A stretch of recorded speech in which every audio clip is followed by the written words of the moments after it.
kasih Pak Ketua. Walaupun wacananya sama nih kayaknya sebelah kanan kiri. Aku baru sekali duduk di samping Pak Penny kalau Pak Penny bicara. Bukan dengar gimana lambatnya dia.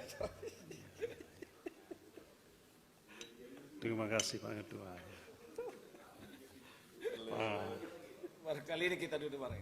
Bapak Ibu sekalian, anggota Komisi 3, Pak Kakor Lantas dan para pejabat utama yang saya banggakan. Saya menyampaikan terima kasih Pak Ketua telah dibuka RDP dengan Kakor Lantas ini. Saya masih ingat 10 tahun silam kurang lebih. Diskusi tentang urusan lantas ini apakah di bawah kepolisian atau tidak.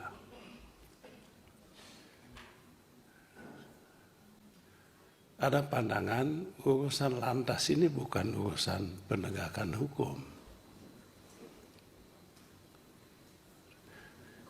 Bikin STNK itu bukan urusan hukum. Tapi kecelakaan lalu lintas itu ya ada urusan yang bersinggungan dengan hukum. Oleh sebab itu pada saat itu kuat usulan supaya urusan lantas ini jangan di bawah kepolisian, tapi di bawah Kementerian Perhubungan. Dan memang banyak di negara lain urusan lantas ini urusan di luar kepolisian ini. Tapi situasi pada saat itu membuatnya urusan lantas ini tetap di bawah kepolisian. Ini saya sampaikan kepada kita semua supaya jas merah, kata Bung Karno Presiden pertama, jas merah. Artinya jangan sekali-sekali melupakan sejarah. Ya kadangkala, ya kalau kita yang tidak ada lagi ya mungkin. Tapi kebetulan saya masih ada dan saya menjadi saksi utama soal ini. Ya, bagaimana perjalanan setelah sekian puluh tahun, sekian belas tahun, soal lantas ini.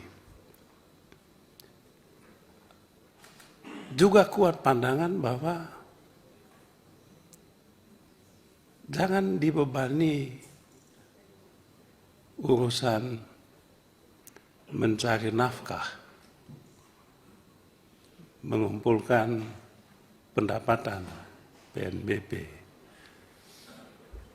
di lantas ini. Kalau itu isunya maka kembali lagi jangan dibawa kepolisian.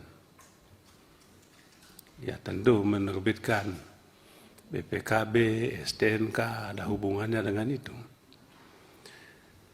Jadi setelah sekian tahun ini kita tidak salah kalau dilakukan evaluasi dan melakukan perubahan. Kalau nanti undang-undang kepolisian jadi diajukan dan dibahas, saya rasa itu kesempatan kita untuk menegaskan di situ supaya urusan yang berkaitan dengan lantas ini dikeluarkan dari urusan kepolisian. Terlalu banyak urusan polisi. Jangan dibebani dengan tugas-tugas semacam ini. Jadi tugas kepolisian itu sangat banyak. Tugas utama kepolisian adalah penegakan hukum. melindungi, menjaga ketertiban. Kalau nanti undang-undang itu dibuat, kami mengusulkan supaya urusan ini dikeluarkan dari tanggung jawab kepolisian. Biarkanlah institusi kepolisian menjadi institusi penegakan hukum, bukan institusi untuk urus STNK, urus SIM, urus BPKB. Itu satu. Yang kedua, ketika urusan SIM ini, urusan lalu lintas ini diserahkan ke polisian, ada problem di situ. Problemnya itu adalah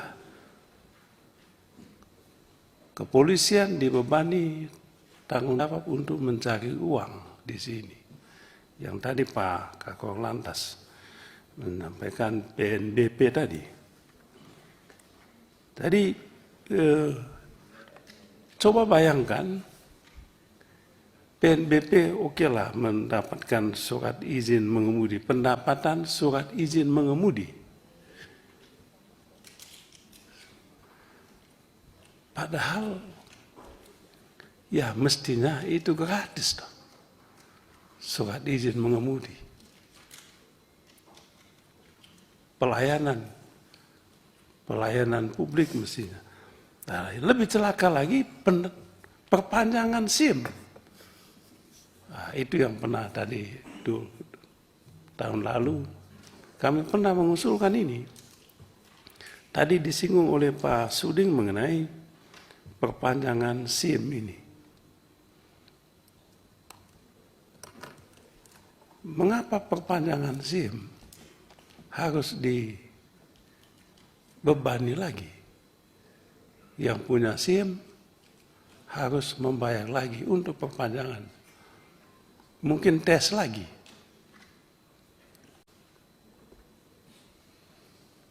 Nah, yang ada di lembaga lain juga ada tenaga dokter, perawat juga memperpanjang surat izin ini. Tapi sekali aja, waktu kita bahas undang-undang kesehatan, kita minta sekali aja itu. Jangan setiap tahun diperpanjang. Kutip lagi. Nah, di situ diperpanjang tapi tidak bayar. Nah, di sini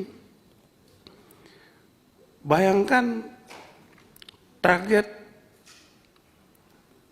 perpanjangan SIM saja itu bisa sampai 1 triliun.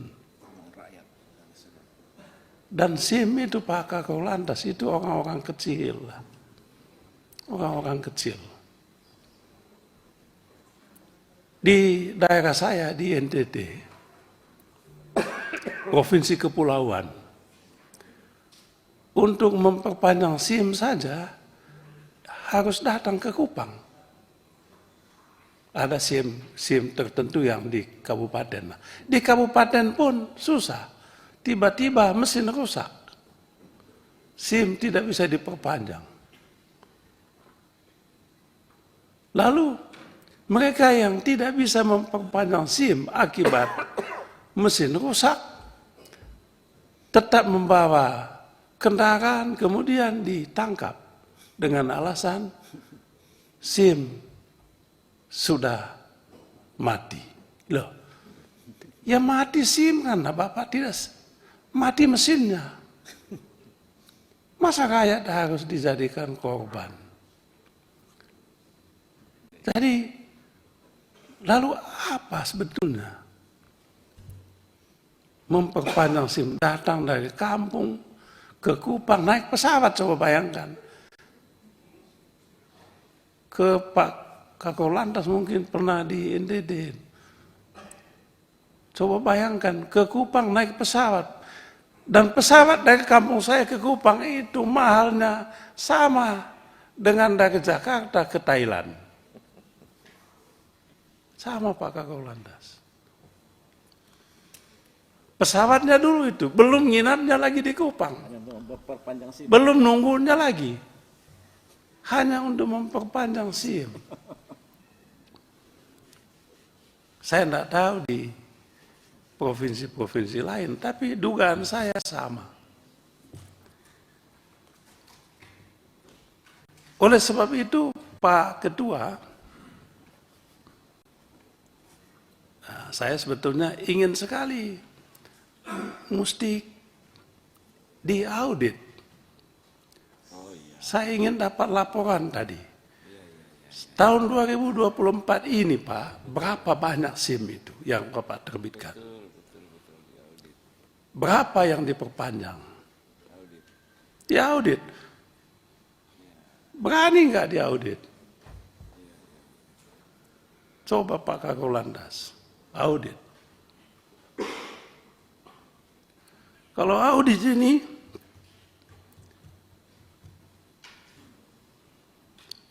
belum lagi audit nanti perusahaan yang mencetak itu, mencetak SIM itu. Belum lagi urusan memperpanjang STNK. Kalau perpanjang STNK itu platnya wajib diganti lagi dan dibayar lagi Pak Kakor Lantas. Saya punya mobil di rumah, mobil lama. Saya belum pernah beli mobil baru. Udah 10 tahun. 2014 saya beli mobil. TNKB-nya masih bagus, ganti lagi. Tapi setiap tahun ganti STNK, itu platnya wajib diganti. Saya tanya loh, kan platnya masih bagus? Iya Pak, harus diganti. Dan kalau diganti, mesti dibayar lagi. Untung besar itu pengusaha yang bikin plat ini. Untung besar itu Pak. Ya dibagilah sama pemerintah. Lalu plat tadi jadi sampah di rumah. Mau dibuang kemana sampah ini?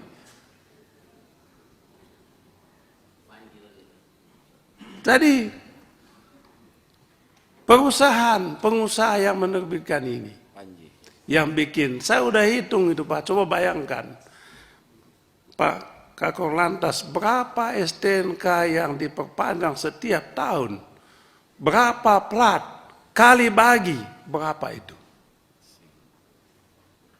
Ya itu yang tadi Pak Habib saya bilang, jas merah. TNKB khusus lagi. Belum ada yang khusus-khusus lagi. Iya, TNKB khusus.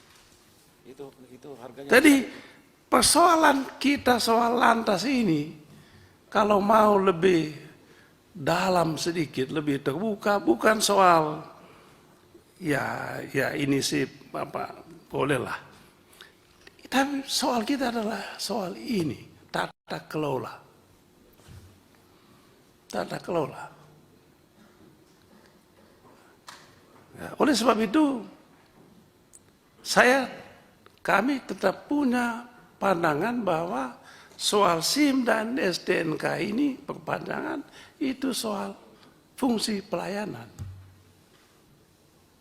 Tidak perlu Pak.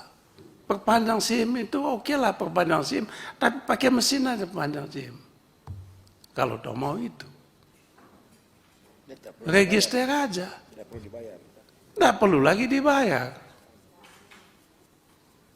SIM ini Pak orang-orang kecil. Orang-orang kecil.